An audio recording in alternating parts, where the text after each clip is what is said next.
Você sabe quais são os resultados quando um povo, uma nação, se volta de todo o seu coração para o Deus, para o grande Deus? Fique conosco até o final deste vídeo e nós vamos estar vendo biblicamente quais são os resultados de uma reforma religiosa bíblica em uma nação.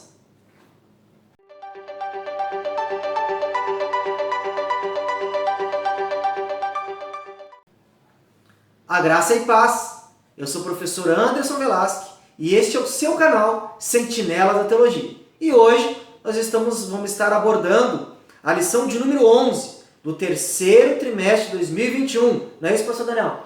Isso aí. Graça e paz a todos. Bem-vindos a mais um vídeo dos Sentinelas da Teologia.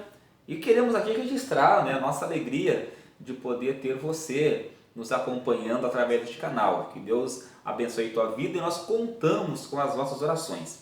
E a lição de hoje é a lição de número 11, que fala sobre o reinado do rei Ezequias. Quando nós olhamos para o início do reinado de Ezequias, nós enxergamos algumas coisas que é importante nós pontuarmos para introduzirmos a aula de hoje. Ezequias, ele quando assume o reino, ele assume o reino num período turbulento, muito difícil. Vale lembrar que Israel, o reino de Israel, as 10 tribos do norte, acabara de ser deportada. Os assírios vieram e levaram o reino do norte, tiraram o reino do norte das suas terras. Judá estava em declínio espiritual, por quê? Porque o pai de Ezequias, o rei Acaz, havia profanado o templo, fechado o templo. Foi um péssimo rei. Um péssimo rei que havia conduzido o povo à idolatria. Havia também constantes ameaças de invasão por parte dos assírios, dos moabitas, aquelas regiões em torno de Israel. Sem contar, Anderson, que havia crises econômicas, políticas, sociais e religiosas. Então, o momento em que o rei Ezequias assume o reinado de Judá era um momento turbulento. Ezequias poderia fazer várias coisas. Para poder sair dessa situação. Mas Ezequias, ele usa de sabedoria, porque ele consegue enxergar que o problema da nação não era a questão física, não era a questão externa. O problema da nação era o problema interno, era espiritual. Então, a Bíblia vai dizer que a primeira coisa que Ezequias faz para resolver o problema da nação, vai fazer uma reforma espiritual, uma reforma religiosa, vai trazer o povo espiritualmente para Deus, uma renovação de aliança, porque a aliança com Deus estava quebrada. Então, Ezequias, Anderson, foi sábio, porque não adiantava ele fortalecer o exército, não adiantava ele fortalecer as muralhas, não adiantava ele atacar os problemas externos. Por isso que ele vai na questão principal, porque toda causa externa é consequência de uma ação interna que está equivocada, que está errada, que está fora do padrão, que é a questão espiritual. Agora imagine você, professor da escola bíblica, trazer para os seus alunos esse cenário político, social que estava vivendo o rei Ezequias. Porque era a nação, o reino de Judá, o reino do sul, estava enfrentando conflitos com outras nações, com os assírios. Então conflitos, crise social, crise econômica e tudo resultado de quê? De uma crise espiritual. Um povo que se dizia o povo de Deus, que deveriam priorizar a Deus, que deveriam viver a vontade de Deus, e se perderam, haviam se misturado. A adoração do povo se misturou com falsas heresias, falsas doutrinas, outros deuses, então o povo havia se contaminado contra os deuses. O povo havia se deixado levar por doutrinas de religiões de outros povos. E isso causou a decadência do povo.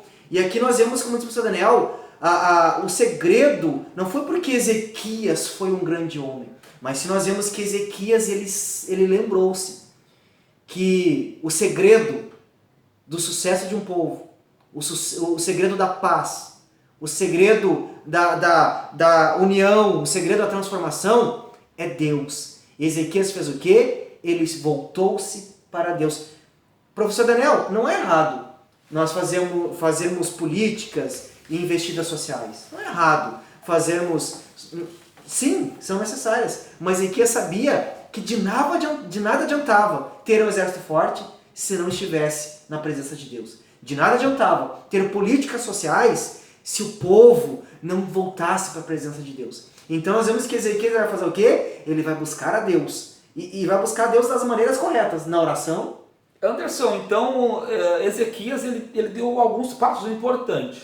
E o primeiro passo que Ezequias deu foi fazer uma reforma. Ele deu os passos corretos. Necessários. Corretos. Ele fez aquilo que hoje qualquer igreja, qualquer povo, qualquer nada deveria fazer. Ele tomou os passos corretos. Buscou aquele que pode reverter qualquer situação, qualquer crise, né, professor Daniel? E fez uma reforma.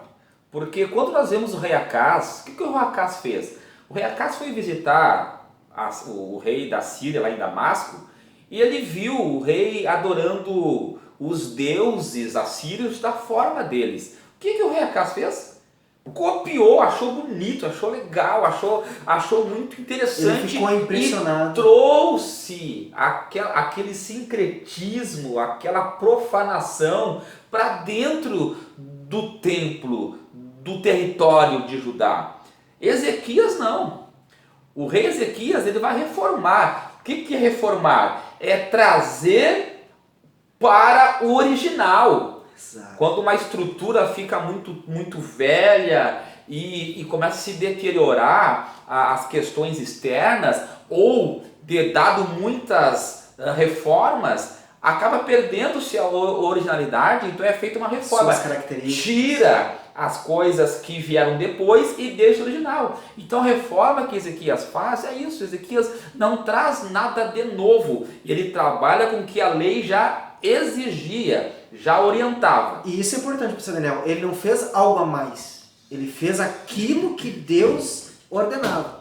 E o interessante é que nós percebemos que hoje, como o professor Daniel disse, hoje tem muitos que ficam impressionados, admirados com coisas diferentes e querem acrescentar isso no culto. Ah, foi legal, deu certo lá, tá dando resultado. Exato. Mas que resultado é? É número? Ou é realmente o mais importante, que é a mudança, que é a transformação? A glória de Deus. A presença de Deus, né? É isso que acontece hoje, professor Daniel. Eu achei... nós vemos que, infelizmente, há muitas comunidades que se dizem cristãs, se dizem bíblicos, mas eles trazem muito secretismo, trazem muitas coisas de outras religiões, tanto que nós temos nome, né? Sessão de descarrego, não sei o quê, que são coisas que não tem nada a ver com o bíblico, não são coisas que a Bíblia nos orienta a fazer. Mas eles acham interessante, acham bonito, trazem para dentro do cristianismo e querem colocar isso como se fosse... Não, Ezequiel fez totalmente diferente do que o seu pai fez. Ele esqueceu aquilo que os outros povos faziam, os outros deuses. Ele vai dizer, vamos trazer aquilo que Deus orientou e ordenou para o seu povo e ponto final. Reforma. Vamos voltar ao original que Deus nos ensinou. Vamos adorar a Deus como Deus quer que nós adoramos. E foi exatamente isso que Ezequias fez. A primeira coisa que Ezequias fez quando assumiu o reino, nessa reforma religiosa, em trazer o povo para a adoração, instituir o verdadeiro culto, a primeira coisa que ele fez foi abrir e restaurar as portas do templo que havia sido fechado pelo seu pai. Vai abrir o templo. Segundo passo. Ele vai trazer o culto a Deus de volta no local certo. Abrimos as portas. Vamos voltar a adorar a Deus. Estava esquecido. A presença de Deus, a adoração a Deus, o núcleo religioso da época, que era o templo de Jerusalém, estava esquecido. Vamos voltar para aquilo que Deus, através dos nossos pais, dos profetas, nos deixaram como legado. Vamos voltar para a palavra e para a verdade de Deus. E a apostasia era tão grande, Anderson, que o principal elemento dentro da cidade de Jerusalém, que era o templo, estava esquecido. A porta fechada. Não havia culto, porque sem templo não há culto. E o pior, professor Daniel, não obstante estar fechada, o templo estava contaminado, havia sido tomado por imagens, falsos deuses, e daí o profeta Ezequias ele vai após abrir o templo, ele vai trazer os oficiais certos, que são os sacerdotes e os levitas, para fazer a limpeza do templo. Porque não bastava só abrir o templo, tinha que tirar coisas de dentro do templo que não faziam parte do templo. Arrancar fora tudo aquilo que não era de acordo com a palavra de Havia Deus. muitas coisas que o rei Acaz achou legal e trouxe e colocou dentro do templo e fechou a porta e deixou lá. Esses homens, os sacerdotes, os levitas, eles vão fazer uma limpeza. Tudo que não era do templo, tudo que não fazia parte da adoração, tudo que não fazia parte do sacrifício foi tirado. E o texto vai dizer que eram abominações.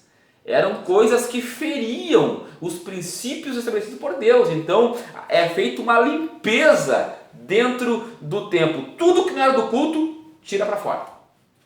E isso nós vemos que isso é algo que às vezes é penoso para algumas pessoas, Daniel. Que as pessoas estão tão arraigadas, elas estão tão acostumadas com o sincretismo, com algo a mais, com o copo com água, com a rosa, com o sal grosso, que quando nós falamos em arrancar isso, parece que as pessoas estão tão acostumadas que parece que isso vai ferir princípios religiosos. Não, nós devemos tirar tudo aquilo que não está de acordo com a palavra de Deus, com a vontade de Deus, com os ensinamentos, os estatutos do Senhor. Nós vamos ficar unicamente com aquilo que Deus nos orientou, nos estipulou, e Ezequias teve coragem, porque ele disse, não, nós vamos romper com tudo aquilo que não agrada a Deus. Nós vamos romper, vamos nos desfazer, vamos abrir mão de tudo aquilo que não é de acordo com a vontade e com a palavra de Deus. E após essa limpeza, então ele vai restabelecer o culto, conforme Deus havia ordenado.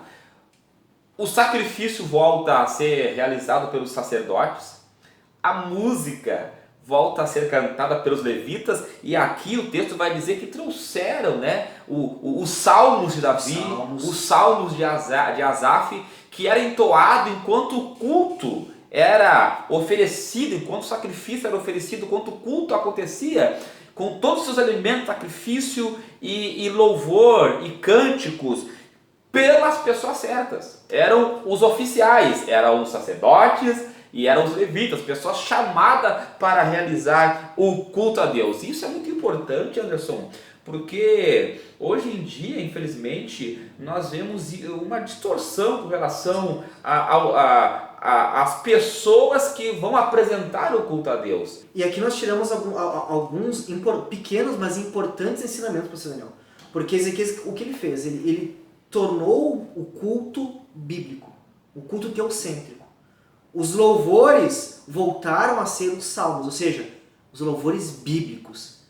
Os salmos, eles engrandecem a Deus, eles apontam para Deus, eles enaltecem. Então o culto voltou a ser teocêntrico. Deus voltou a ser o único Deus, voltou a ser o centro do culto na nação de Judá, do Reino do Sul. Então, ou seja, ele fez uma reforma litúrgica, porque ele tirou todos os elementos que não eram bíblicos do culto. Então, uma reforma litúrgica envolve em tirar coisas e trazer coisas de volta. Porque hoje nós vemos que tem muitas coisas que são estranhas às Escrituras.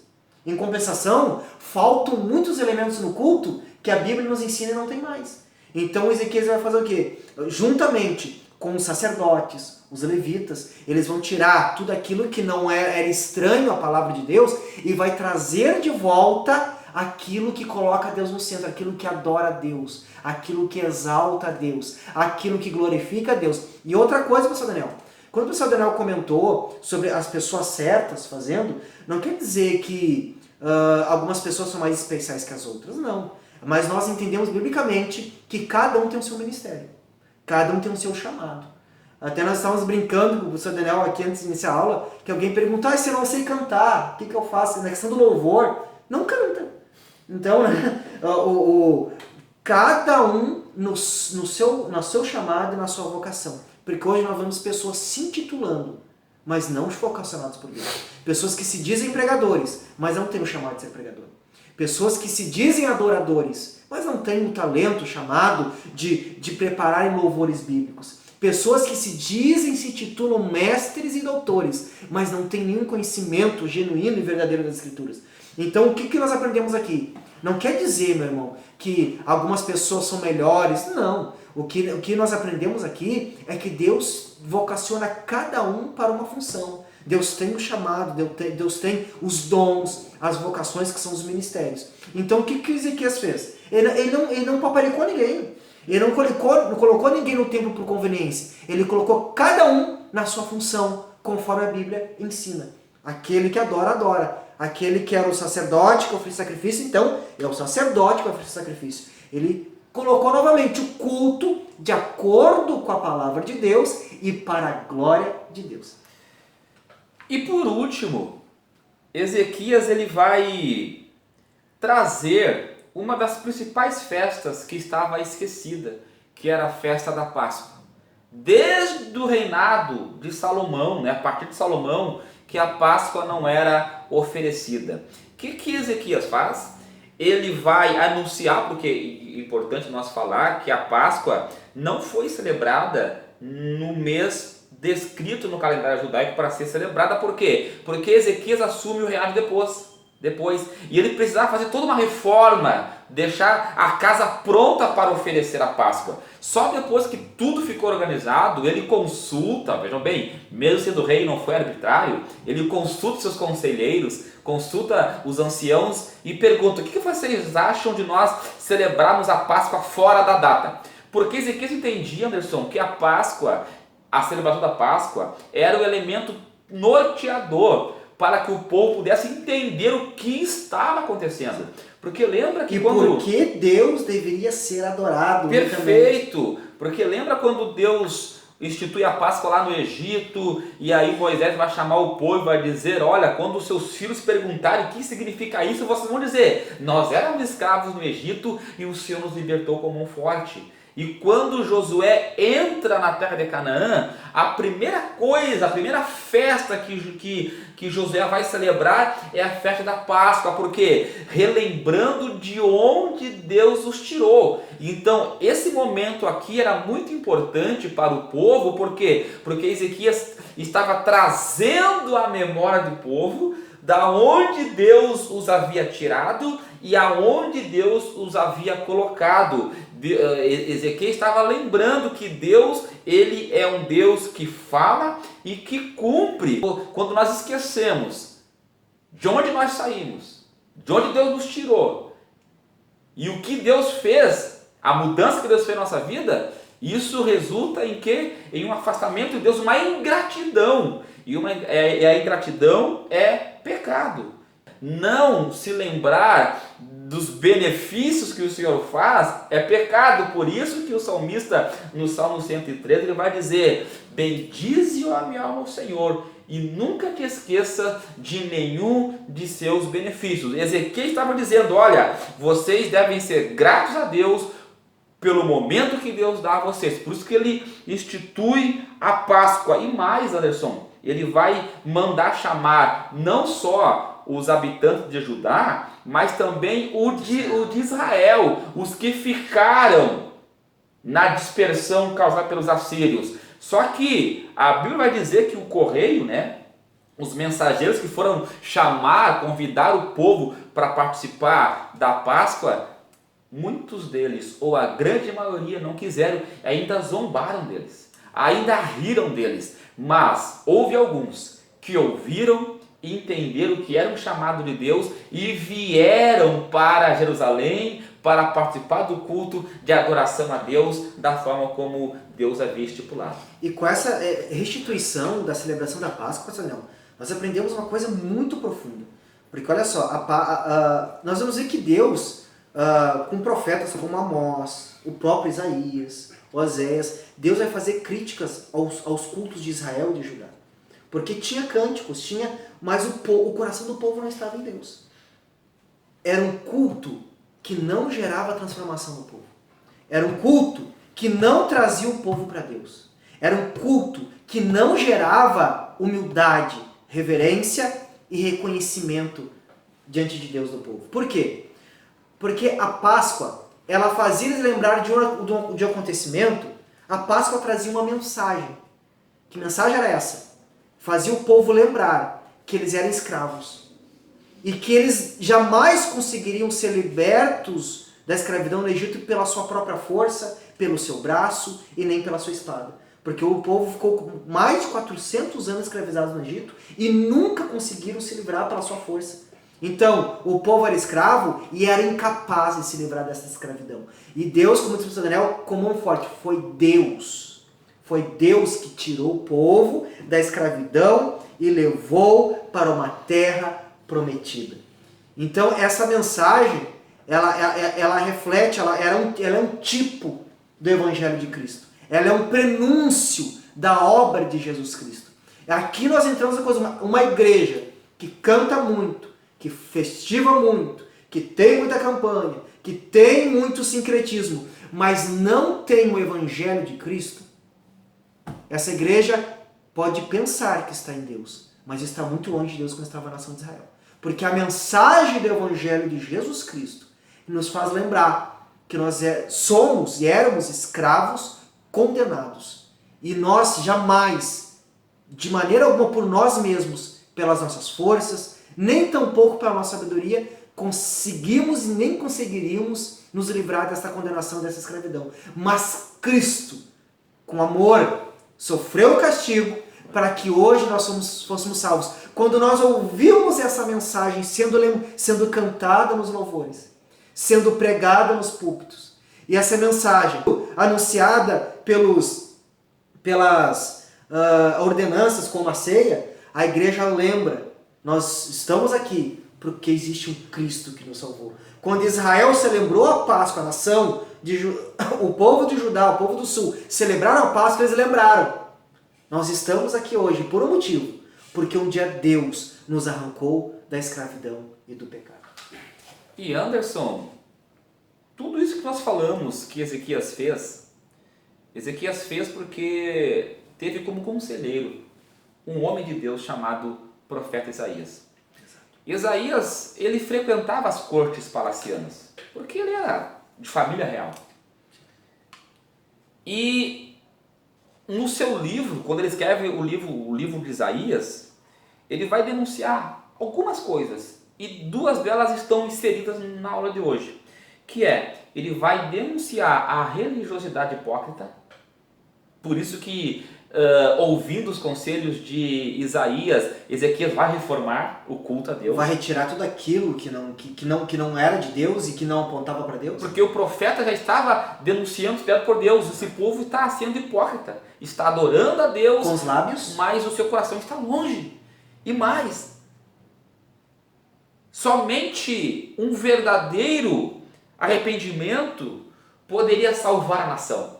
E o livro de Isaías é um livro que vai profetizar para a Síria, mostrando que a Síria era o instrumento que Deus estava levantando para castigar Israel. E o único remédio contra este castigo era o arrependimento. Então é por isso que a primeira atitude do rei Ezequias foi o quê? Restabelecer a ordem espiritual, a comunhão com Deus, reformar o culto que estava profanado. Porque foi a partir desse culto em que todos participaram da celebração da Páscoa que o texto vai dizer que a multidão, as famílias saíram do templo e pelas ruas, pelas cidades, pelas casas, eles iam derrubando os altares e iriam tirando toda a idolatria que estava impregnada na cidade. E iam trazendo aquilo que estava escondido nas suas casas, de imagens de falsos deuses, trazendo e queimando, lançando fora. Isso, professor Daniel, é o resultado de uma reforma bíblica. Que é o quê? Verdadeiro culto, aonde o evangelho é pregado, aonde o evangelho é cantado, aonde o evangelho é apresentado de forma certa por meio das ordenanças, que é o batismo e a ceia, aonde o evangelho é apresentado de forma certa na hora de ofertar, ou seja, todo elemento presente no culto deve apontar para Deus. Por quê? Porque é isso que vai transformar a vida das pessoas. Foi o que aconteceu. O povo veio para adorar. e a casa estava pronta. Sacerdotes, levita, havia sacrifícios, animais certos sendo oferecidos, os louvores certos sendo cantados, a Páscoa sendo celebrada da forma correta, e o povo recebe essa adoração, ou melhor, presta essa adoração, recebe a iluminação de Deus e consegue enxergar o pecado. Consegue enxergar, porque só quando nós nos confrontamos com Cristo é que nós conseguimos chegar ao nosso pecado. Porque nós estamos diante de uma santidade, de uma perfeição, de um modelo ideal. Aí nós enxergamos, Anderson, quantos somos pecadores. Por que as pessoas hoje não reconhecem seus pecados? Porque o padrão que eles estão olhando não é mais Cristo.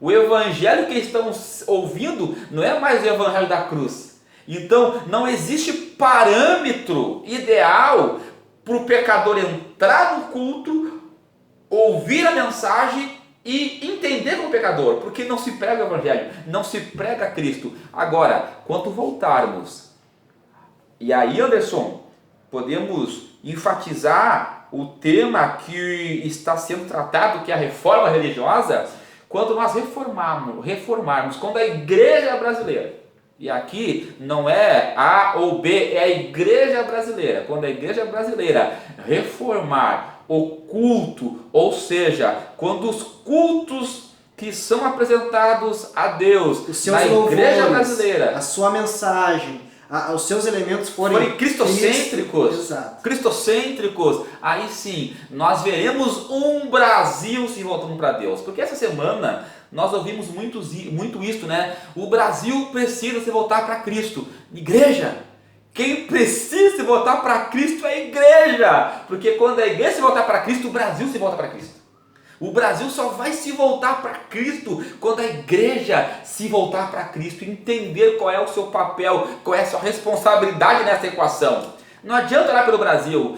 Primeiro tem que restaurar o culto a Deus. Somente a partir daí que o Brasil será alcançado.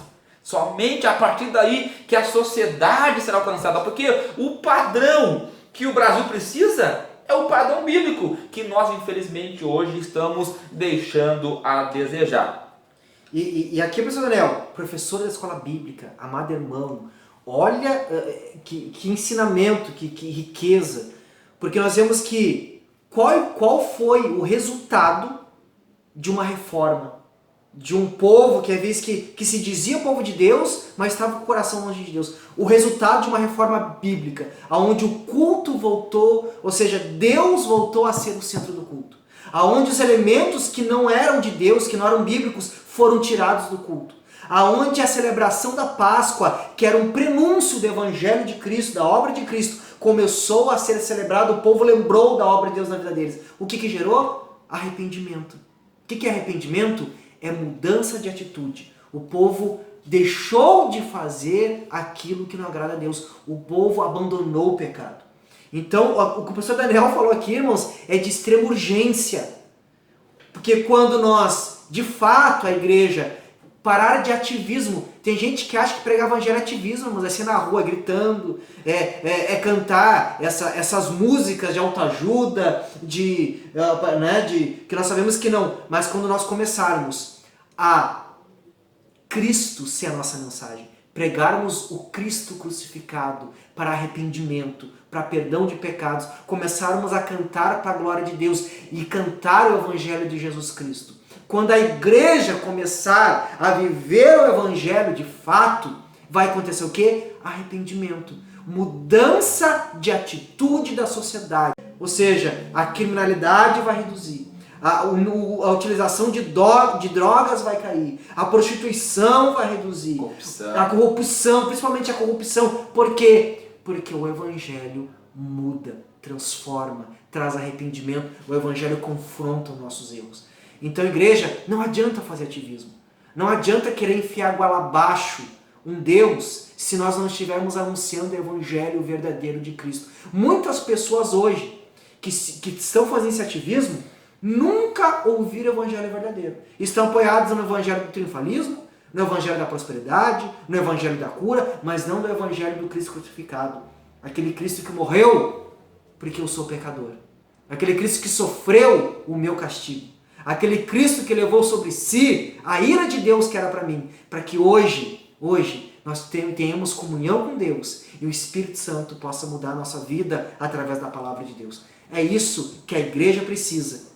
Trazer Cristo. Levantar a bandeira de Jesus Cristo para que... E qual vai ser o resultado dessa reforma? Arrependimento. Mudança, que é o que nós precisamos. Você pode perguntar, como é que eu faço isso? Faça do seu púlpito um púlpito forte. Como assim? Prega o Evangelho. Canta o Evangelho. Não só quando você assumir a tribuna da sua igreja, mas faça das mídias sociais do seu púlpito. Faça que nem fez John Wesley, do lombo do cavalo do seu púlpito. Pregue Cristo. Somente Cristo. Cante Cristo, pregue Cristo, viva Cristo. E aí sim, o Brasil será transformado. O Brasil só será transformado quando a igreja entender a relevância que ela tem nesta equação em que Cristo chamou a sua igreja para realizar essa grande obra. Quando a igreja voltar para o Evangelho e a igreja fazer a sua única arma, seu único meio, o Evangelho de Cristo, sem sincretismo, sem precisar trazer coisas, rituais, não. Cristo, poder de Cristo, a obra de Jesus Cristo, a palavra de Jesus Cristo, ela tem poder. E é isso que deve ser a bandeira, é esse que deve ser o grito da igreja hoje, Jesus Cristo. E aí, finalizando, depois que Ezequias fez tudo isso, se voltou para Deus, o povo se voltou para Deus, o que aconteceu? Deus derrotou seus inimigos. Eles não buscaram a Deus porque eles tinham medo dos inimigos. Eles reconheceram que Deus era o sentido da vida deles. E quando a igreja se volta para Deus, não por barganha. Não, vamos nos voltar para Deus, Brasil, para que não. Vamos voltar para Deus, Brasil, porque Deus que nós precisamos. E quando Deus for o nosso Senhor de fato, e o nosso coração estiver em Deus, biblicamente de fato, aí Deus, Ele sara a nação. Aí Deus desfaz com nossos inimigos. Aí Deus dissipa a corrupção. Porque é Deus quem faz essas coisas. Que Deus tenha misericórdia de nós. Porque o Brasil só está da forma como está porque a igreja está sendo negligente com a sua missão. Deus abençoe a tua vida. Que esse vídeo sirva de edificação e de impulso. Que o Espírito Santo de Deus pegue você como nos pegou e nos sacuda para nós atendermos ao chamado que Ele nos confiou. Deus abençoe. Compartilhe esse vídeo nas redes sociais, no seu grupo de WhatsApp, para amigos, compartilhe esse vídeo. E nos ajude, se inscreva no nosso canal, para que nós possamos cada vez mais levar a palavra de Deus para irmãos, professores da escola bíblica, para que Deus seja glorificado e a igreja seja edificada na sua maravilhosa palavra.